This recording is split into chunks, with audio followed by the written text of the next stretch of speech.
They always said our family was built on tradition, old money, old vineyards, old rules. But when my grandparents died and left me everything not my sister, not my parents me, those rules shattered like glass. My name is Evelyn Hart. I'm 33 years old. And until the reading of that will, I was just the quiet one. What came next? A lawsuit from my own family. A hidden trust with moral conditions. And a letter from the grave that would force me to decide whether blood really is thicker than betrayal. If you've ever been the forgotten child, this story might sound familiar. But trust me, you've never seen how it ends. They used to call me the quiet one. Never directly, of course. It was always said with a smile over dinner parties and charity luncheons. Evelyn's the thoughtful type, my mother would say, swirling her wine glass. So observant. It was meant as a compliment. But we both knew what it really meant. She's not Isabel. Isabel sparkled. She was the golden child 3 years younger with a laugh that turned heads, and a talent for making people adore her without ever really saying anything of substance. She had a way of walking into a room like she was already being photographed. I learned early not to compete. Instead, I watched. I remembered. Our childhood home in Napa Valley was a sprawling estate, Tuscan style, with imported olive trees and a wine cellar my father bragged about, more than he ever did either of his daughters. My mother, Lillian, ran our lives like a curated museum exhibit. Every outfit coordinated, every smile timed. Appearances were everything. And I didn't fit. Not with my oversized glasses, my notebooks filled with annotated legal cases before I turned 15. Or the habit of asking too many questions at the dinner table. When Isabel flunked algebra in 10th grade, my parents hired her a private tutor from Stanford. When I got into Yale on a full ride, my mother barely paused long enough to say, "Well, of course you did, darling. You were always focused. Focused. Like a microscope. Like a scalpel." I didn't fight them for attention. I just left. I graduated early, moved to Portland, Oregon, and built a life on my own terms. Law school, civil rights nonprofit, promotions I never mentioned, milestones that never made it onto the family group chat because I wasn't on it. What kept me tethered, if anything, were my grandparents, June and Walter Whitmore, my mother's parents. They lived in a Victorian home outside Santa Rosa, and they never once made me feel like I had to earn my place at their table. "Evelyn listens," Grandma June used to say. "That's how you know she sees things clearly." I didn't know then that their clarity would someday become my shield. And my parents. They didn't know that the quiet one had learned not just how to survive in the shadow of the golden child, but how to outthink the entire system they built. It started as tradition, then became habit, and finally something closer to sanctuary. Every other Sunday, I'd make the 2-hour drive from Portland down to Santa Rosa. I'd bring fresh bread from my favorite bakery, a new book or article I thought Grandpa Walter might enjoy, and a bottle of oolong tea for Grandma June. They never asked for anything, but always made it feel like I was bringing the exact thing they'd been waiting for. Their house was the kind you don't see much anymore, faded blue clapboard with ivy clinging to the porch and windows that rattled when it rained. Inside, everything smelled like dried lavender and lemon oil. Books lined every wall. The kitchen was always warm. "Let's sit," Grandma would say, pouring tea into mismatched porcelain cups. "Tell me what your mind is chewing on this week." She meant it. She always meant it. I'd talk about the latest case I was researching at the nonprofit. Civil suits, elder care, a class action involving housing discrimination. She'd ask thoughtful questions, not in the nosy way my mother used to, but in the way that meant she was actually listening. Grandpa Walter, a retired journalist turned part-time gardener, would join later with fresh mint from the garden, or a newspaper clipping he thought I should see. He still read 5 papers a day and hand-wrote letters to local editors when something bothered him. I kept a folder of those letters, some published, most not. They were brilliant. One Sunday in early spring, I noticed a thick file on the corner of his desk. Legal documents, ledger sheets, property deeds, estate stuff, he said, catching my glance. We've been trying to get everything in order. I didn't press. Not then. But I remember how he looked at me over his glasses, like he was measuring something. You know, he said your mother and sister think planning ahead means knowing what to wear to brunch. He said it with a chuckle, but I felt the edge beneath. That night, as I helped Grandma dry the dishes, she handed me a small box. Inside was an old brass key. For later, she said. I blinked. Later, when she smiled. You'll know. I didn't understand what she meant. But something shifted in me that evening. Like I had been walking a tightrope I hadn't noticed before, and now suddenly I could see the net waiting beneath me. Not everyone in our family believed in fairness, but someone it seemed was quietly preparing for war. The call came just after dawn on a Thursday. I was brushing my teeth when my phone buzzed with a number I didn't recognize, area code Napa. I knew even before I picked up that it wasn't good. Miss Hart, the voice said. This is Dr. Lung at Memorial General. I'm so sorry to inform you. The rest blurred. A car accident. Rain.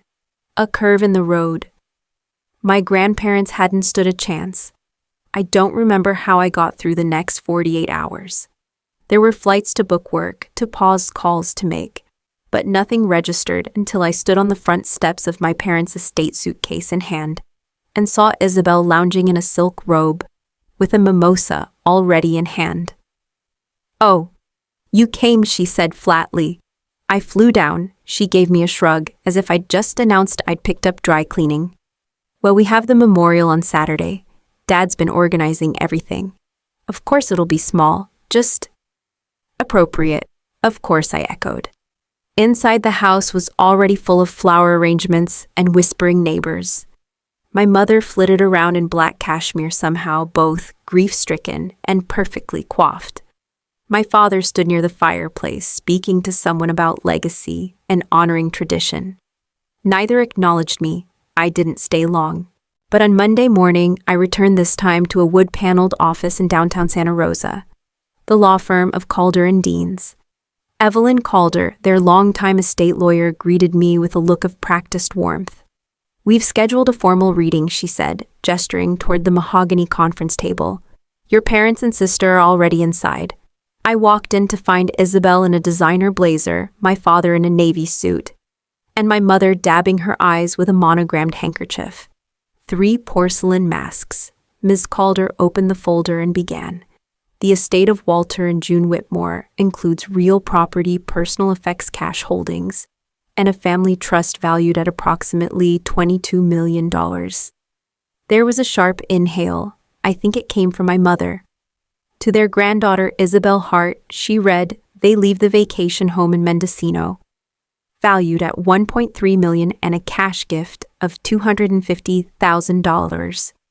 Isabel smiled politely and adjusted her necklace. To their daughter Lillian Whitmore Hart and son-in-law Thomas Hart, they leave the Parisian art collection and vineyard shares, totaling $2.5 million.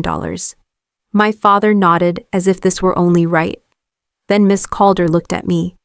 And to their granddaughter Evelyn Hart, they leave the primary residence, all liquid assets, their entire remaining investment portfolio, and all undistributed personal effects, estimated value $16.2 million. The room went completely still. My mother's fingers clutched the edge of the table. Isabel's smile cracked. There must be an error, my father said, already rising. That can't be. There is no error, Miss Calder interrupted, firm but polite. The will was updated 6 months ago with full capacity confirmed by medical certification. But she manipulated them, my mother spat. She was always there, always whispering things. No one manipulated anything, I said quietly. Isabel turned to me, eyes wide with panic. You didn't even want their house. You live in Portland in some little apartment. What would you even do with all that? I met her gaze steady.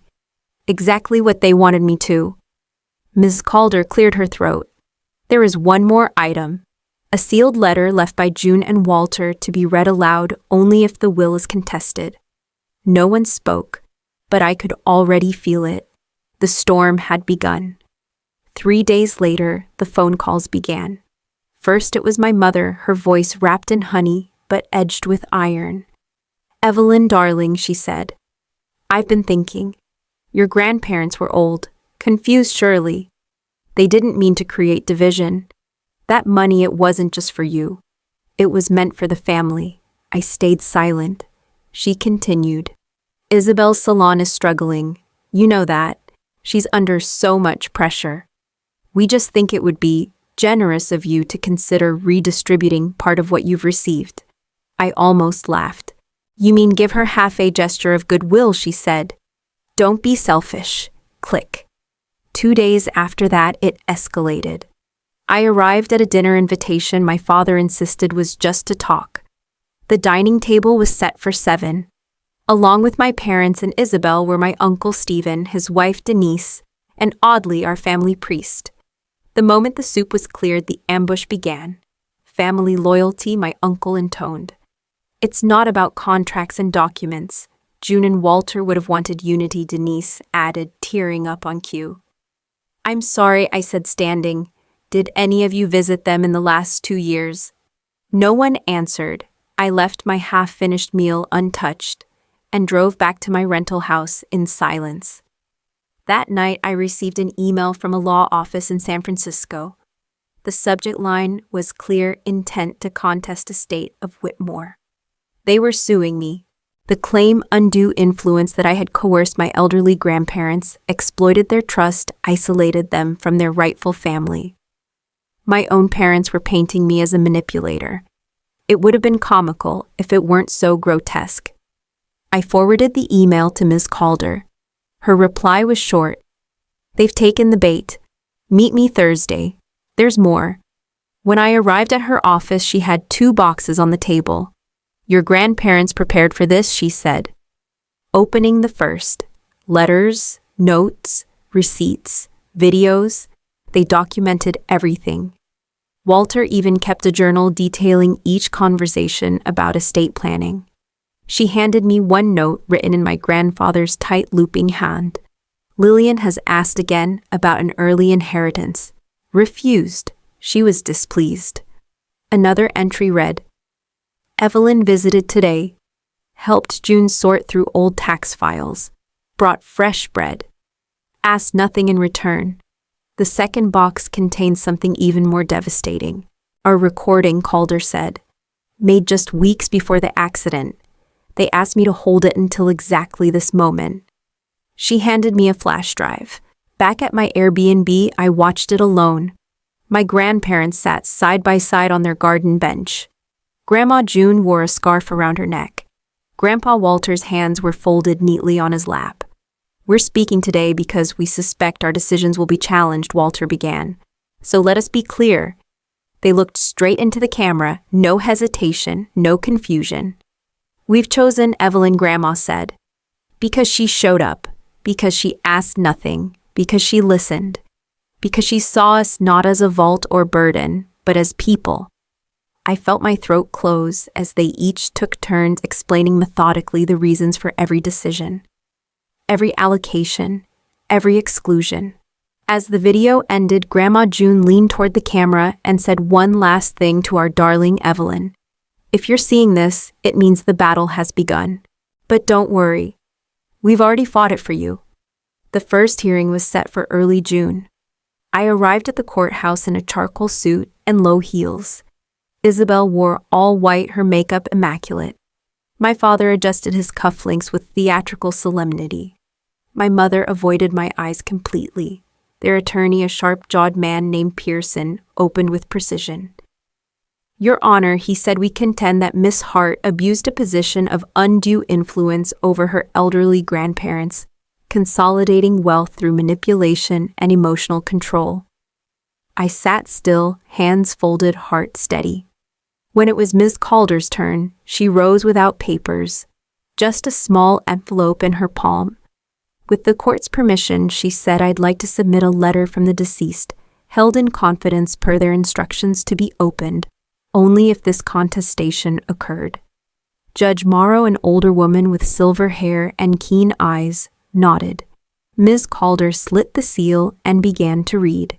If you are reading this, then the will we wrote is being questioned, likely by our daughter or granddaughter, Isabel.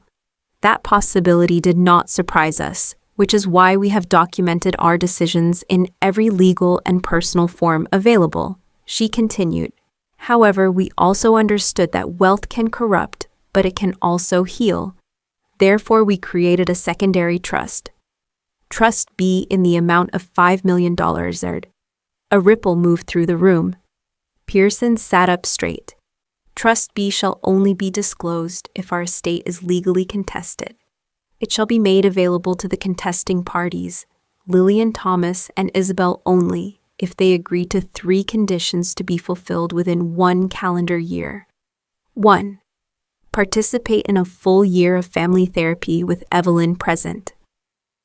2. Submit a signed and notarized statement acknowledging the history of favoritism and its impact. 3. Issue a public statement on record affirming Evelyn's rightful inheritance and expressing sincere support for her continued stewardship of the family legacy. The room was silent. Even Judge Morrow's pen froze above her notepad. Pearson leaned toward my parents, whispering urgently. Then my mother stood. Her voice trembled. "This is emotional blackmail." "No," Judge Morrow said sharply. "This is strategic estate planning, and remarkably thorough." Isabel's expression was unreadable. Her lips pressed tight, her hands white-knuckled around her designer clutch. "Will they get the money?" she asked suddenly. Judge Morrow turned to Ms. Calder. "Only if all 3 conditions are met. In full. Within the year, and Evelyn must agree to notify the trust administrator." 3 conditions. A single gatekeeper. Me. Outside the courthouse, reporters were already gathering. Ms. Calder and I walked to her car in silence. "They didn't just defend you," she finally said. "They gave you the power to demand truth, or let them walk away empty-handed." I nodded slowly. "So, what happens now?" She handed me another envelope. "This one's just for you. June left it privately." Back at my apartment that night, I opened it with careful fingers. Inside was a letter in her handwriting, graceful and looping. "My dearest Evelyn, if they've forced your hand, then you know now we saw this coming. This trust was never about revenge. It was about choice. Yours. You get to decide whether this family deserves a second chance or a clean break. Whatever you choose, we believe in you." I sat with the envelope on my lap for 3 days. I couldn't bring myself to move it, let alone open it again. My grandparents had given me so much love, clarity, and now power. But what they were really giving me now was a question. Would I let this family finally look at itself, or would I walk away and let the silence stay unbroken? On the 4th morning, Ms. Calder called. "They've asked to meet. All 3 of them, privately." I didn't answer right away. "Evelyn," she added, "you don't owe them that." "I know," I said, "but I need to hear them, just once." The meeting was held in the firm's side conference room, neutral territory. No lawyers, just the 4 of us. My father looked older than I remembered. My mother wore sunglasses indoors. Isabel had no makeup on for the first time in years. There were no greetings. My mother spoke first. "We didn't know they'd go this far. The conditions, they're humiliating." I said nothing. "They want us to admit favoritism," she went on. "Publicly." I raised an eyebrow. "Is that difficult because it's untrue, or because it's undeniable?" She flinched. Isabel stared at her lap. Then suddenly she spoke. Her voice was low but clear. "I used to think you had it easy," she said. "That they loved you more because you were so put together, untouchable." I blinked. "Isabel, I envied how they looked at you. Calm, respectful, like they trusted you to exist without needing to perform." I wasn't prepared for the way her eyes looked, raw, not performative this time. "They gave you everything because they knew you wouldn't waste it," she said. "I got all the attention, but I never got the weight." My father cleared his throat. So what now? I looked at each of them. You want the money, I said. Then follow the conditions. The therapy, the statements, the work. And if we refuse, my mother asked tightly. I stood. Then it stays where it is. Locked, forgotten, donated. I headed to the door but turned once more. For what it's worth, I said, this wasn't about punishing you. It was about showing you the cost of pretending I didn't exist. That night, I emailed Miss Calder. I approved disclosure of Trust B. Initiate timeline. They have 1 year. 2 days later, Isabel texted me a single line. I've scheduled the first counseling session. I'll be there. Even if they won't. I stared at the message for a long time. Then I typed 2 words. Me too. 1 year later, I found myself standing where it had all begun. The back garden of my grandparents' house had changed, new grass-trimmed hedges, but the bones were still the same. The lavender bushes bloomed late this year. The old wooden bench had been re-stained, but it still creaked the same when I sat down. Next to me was a folder. Inside, notarized letters from both my parents, acknowledging the years of imbalance, of silence, of damage. It wasn't poetic. It was awkward and stilted, but it was there. We'd done the therapy. Some sessions ended in shouting, others in tears. Isabel showed up more than I expected. My father less than he promised. But we didn't quit. And somewhere in the mess of it all, we started talking like people. Not roles, not reputations, just people. I opened a second folder, this one for the Martha and Walter Whitmore Foundation. 3 new scholarship recipients were being announced today. Each of them had written essays about what it felt like to be overlooked but not broken. One of them, 16-year-old Maya, ended hers with, "Sometimes the people who forget you make space for the people who find you." I wiped my eyes and smiled. Inside the house on the restored piano bench sat the leather-bound notebook my grandmother used to keep by her tea tray. On the first blank page, I wrote, "Legacy isn't what you leave, it's what you teach people to carry."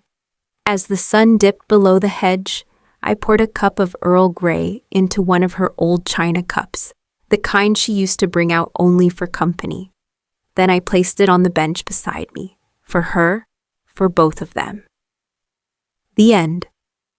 If this story resonated with you even just a little, please consider hitting that like button. It helps more than you think. And if you've ever felt like the forgotten one in your own family, you're not alone. Not even close. I'd love to hear your thoughts in the comments. Have you ever had to choose between peace and being seen, or been asked to forgive people who never said, "I'm sorry"? Subscribe for more stories like this, real, raw, and sometimes surprisingly healing. Thanks for watching. And remember, the legacy you carry is yours to define.